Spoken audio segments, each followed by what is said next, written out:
Welcome everybody. A look at the newest 4K limited edition release from Arrow Video, and it is 2009's Inglourious Basterds. This is directed by Quentin Tarantino. Now, my least favorite of his has easily been The Hateful Eight, but pretty much every other film that he's done that I've seen has been excellent. With my favorite being Jackie Brown from him, but the likes of Pulp Fiction, The First Kill Bill, this Django Unchained, and especially Once Upon a Time in Hollywood are really rather quite up there as far as I'm concerned. Yeah, it's really nice to finally have this on a physical release, but also in this 4K limited edition version as well. So this is a war film, clocking in at 153 minutes long. Had a budget of $70 million, becoming I think his highest budgeted film at that point. Although it would eventually be succeeded by Django Unchained. And just like with that as well, it had a box office of $321.5 million. Again, being his highest grossing film. But again, that would have been superseded by Django Unchained, which is still the case to this day. And yeah, got an ensemble cast with the likes of Brad Pitt, Melanie Laurent, Christoph Waltz in his, I think, first major English speaking role, as well as Michael Fassbender, Diane Kruger, and Daniel Bruhl. So, in Nazi occupied France during World War II, a group of Jewish American soldiers known as the Bastards are chosen specifically to spread fear throughout the Third Reich by scalping and brutally killing Nazis. The Bastards, led by Lieutenant Aldo Rain, played by Brad Pitt, soon cross paths with a French Jewish teenage girl who runs a movie theatre in Paris, which is targeted by the soldiers. Yeah, now although this isn't particularly concerned with being historically accurate, especially with the ending, that ultimately doesn't impact how great this is by a significant amount, as so much of this is superb, with the plot, violence, and use of music being the most notable aspects. The cast is also mostly great. The pacing is on point, the action scenes are well executed, the production is convincing, the numerous characters are easy to keep track of, while even though not all of them are given the greatest depth, they are nonetheless never boring to watch, and at least a couple of them do get satisfying character arcs, and it is overall engrossing throughout. Yeah, and when it comes to the music though in particular, there isn't actually a score made for the film. Tarantino did want Ennio Morricone to do the actual score, but he was busy doing another film. So instead, Tarantino used several pieces of score music from previous Ennio Morricone films, and yeah, it works really, really well within the film. There's also a couple of songs that are kind of anachronistic. I think that's how you say it. But basically, that means that it's a piece of music that isn't fitting of the time that it's set. So you got a David Bowie song in there, which is Cat People Putting Out Fire, which is absolutely superb song and using a easily one of my favorite scenes in the film.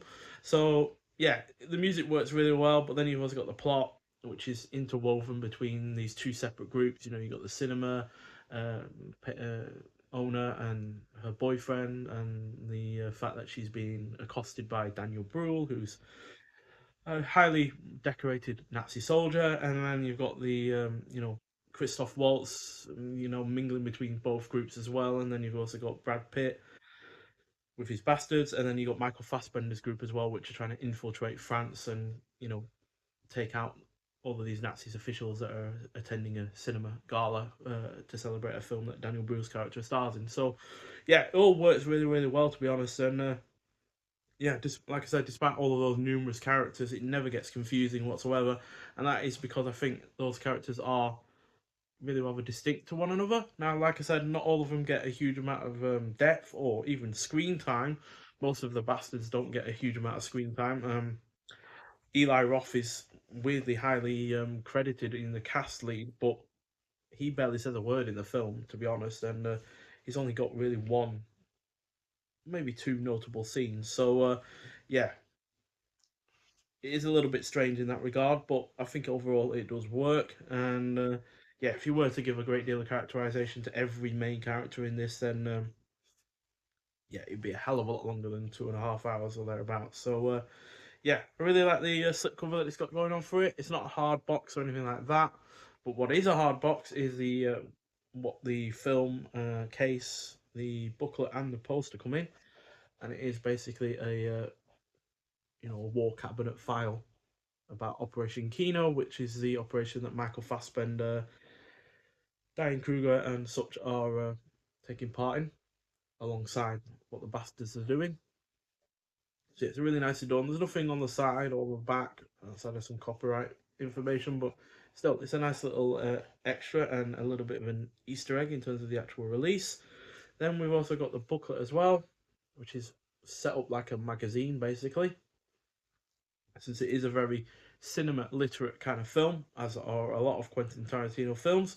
So inside the booklet here, we've got your cast and crew. Then we've got Revenge of the Giant Face, Talking Inglourious Basterds by Dennis Corzalio and Bill Ryan, and then about the presentation and production credits. So throughout, we do have shots from the film. So there's Christoph Waltz as the SS officer Hans Lander, also known as the Jew Hunter. And there's Diane Kruger, who's a famous German actress in the film, but he's also a spy for the British Army. There's a behind the scenes shot with Tarantino. And yeah, many, many, many more. Uh, I didn't actually notice that this was the actor that he in this film for a long time, but that is actually Mike Myers. I didn't realize for the longest time that that was actually him. Obviously, I saw him in the credits, but I never realized what character he was actually playing. And yeah, got a fantastically tense scene in a tavern in a basement, which is also really well done. All right, and then we get to the actual presentation itself. So it's presented in its original aspect ratio of 239:1 with 5.1 surround sound. Then you got a so the 1080p slash 4K HDR10 Future Master was supplied by NBC Universal. So it is technically a studio release. I don't think our video have touched it at all in terms of the 4K presentation, but I had no issues with it whatsoever as far as studio releases go. It's definitely one of the better ones, and yeah, the sound in particular was really, really good, especially when it comes to the numerous gunfights and the massive explosion at the end. It's all really well good in terms of the sound. We also get a double-sided poster, which I've now slightly ripped. Damn it. That's okay. Which again, I guess shows how thin this paper actually is for this poster, which I never normally have an issue with when it comes to unfolding such things. But yeah, we get the new artwork that's on the slipcover, and then we get the original poster work as well. And as you can see, I have slightly ripped it there, which is a little bit annoying, to be honest. But again, that just shows that the poster is a little bit on the thin side and not on the best paper, to be honest, which is a shame because our video have done a lot of these limited edition releases before where they've come on, the posters have come on really nice paper. You only have to look at the good and the bad and the weird behind me. That is on much better quality paper there, so a little bit of a disappointment on the poster front there. More physical aspects that we get with this release include the following. Get them out. So we've got some art cards, so shots from the film. So minor spoilers for the following. We also have different characters on the reverse as well. So there's Christoph Waltz, and there's a character shot from him as well. Then we have Melanie Laurent as the cinema owner who's trying to get revenge. And then we've got Michael Fassbender and Diane Kruger on there. Although weirdly enough, we've got Brad Pitt on the reverse. Not sure why. And then we also get a kind of a cinema promotion kind of thing that for the film that is starring Daniel Bruhl's character. It's called Nation's Pride. So that's the artwork for the poster. Then we've got another one on the reverse there. This is a really nice little extra, to be honest, which I really rather like. Then we also get a cup coaster, which, if you've seen the film, you all know the reference. It's basically what gives away Michael Fassbender's character. So, ooh, each side, nicely done. And then we also get a little menu, food menu. I think it's about, yeah, the strudel that is used in one major scene of the film. Apple strudel for those in the know. So you got the ingredients there, and then the instructions on the back. Again, nice little extra. And then we've got the 4K disc, which has a single extra on it, but most of the extras are actually on the Blu-ray disc on the other one. So on the 4K disc, we've got original lossless DTS HD MA 5.1 audio, optional English subtitles for the deaf and hard of hearing, and then brand new audio commentary by film critic and author Tim Lucas. And then on the Blu-ray extras disc, we've got What Would Sally Do? A new interview with editor Fred Raskin. Blood Fiction, a new interview with special makeup effects supervisor Greg Nicotero. Then Doomstruck, a new interview with actor Omar Doom. Make It Right, a new visual essay by film critic Walter Chaw, author of A Walter Hill Film. Then we've got Film Historian on Fire, a new visual essay by film scholar Pamela Hutchinson, author of BFI Film Classics Pandora's Box. Then we've got Filmmaking in Occupied France, a new interview with film scholar Christine Letou, author of Continental Films, French Cinema Under German Control. And then we've got Extended and Alternate Scenes. Then we've actually got the film Nation's Pride in this. I'm not sure if it's a whole thing or just the shots that you see in the cinema when all of the other people are trying to get rid of all of these Nazis or not. Then we've got the making of Nation's Pride and archival featurette. And then we've got roundtable discussion, an archival interview with Quentin Tarantino, Brad Pitt, and Elvis Mitchell. Then we've got the original Inglourious Basterds archival featurette, an archive with a conversation with Rod Taylor, archival featurette, Rod Taylor on Victoria Bitter, archival featurette, Quentin Tarantino's camera angle, archival featurette, Hi Sally's archival featurette.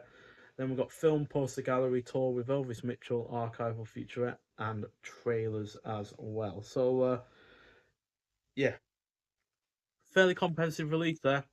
To be honest, a little bit annoying that the poster is so thin that as soon as they try and open it up, it slightly rips. But that's the only really downside to this, to the physical aspects of this. I do like the little extras that we've got with the menu and Nation's Pride there, and the little coaster and the art cards and the booklet, and also the hard box that has been made to look like a prop from the film. Obviously, the poster being a little bit on the rip side is a little bit annoying, but outside of that, yeah, the physical aspects of this are really great. The film itself is excellent, 4.5 out of 5. One of my favourites from Tarantino, although not my absolute favourite. And yeah, no issues with the 4K at all in terms of sound quality or picture quality. I found it to be a really rather high quality release in that regard, even if it is a studio release. Yes, it would have been nice to have some involvement from Tarantino or our video doing some work on it, but as far as I'm concerned, I didn't have any issues with it. So yeah, maybe it's out of my eyes or my TV or something like that. But yeah, compared to the Blu-rays and the streaming that I've seen of this film, yeah, it's definitely a higher quality in that regard. Nonetheless, though, if you have seen this film before, I'd like to hear your thoughts on it. But thank you for watching, and I'll see you in the next one. Bye.